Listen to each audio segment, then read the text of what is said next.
Central receivers are automatically activated to warn of the impending severe weather and war hazards in East Central Kentucky. Tests of these receivers are normally conducted every Tuesday between 6 p.m. and 7 p.m. local Officially time, back in and service. every Wednesday I'm thinking about between putting you back in 11 a.m. service. and local time. Out of service because you stuck at that. In the area, the test is postponed until the next available non-severe hazard day. This broadcast originates from the National Weather Service office in Louisville, from a transmitter in Lexington on a frequency of 162.4 megahertz, with a rebroadcast through a transmitter in Madison County on a frequency of 162.525 megahertz. Reception of this broadcast and the warning alarm will vary at any given location.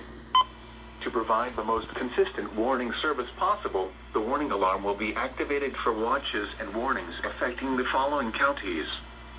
In East Central Kentucky, Anderson, Bourbon, Boyle, Clark, Fayette, Garrett, Harrison, Jessamine, Madison, Mercer, Montgomery, Nicholas, Scott, and Woodford. That's why it's not going off. This concludes the test of the NOAA Weather Radio Warning Alarm and Emergency Alert System.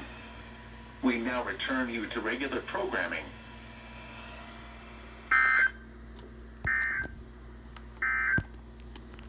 Now for the official National Weather Service forecast for the Bluegrass region of Central Kentucky, including Lexington and surrounding areas.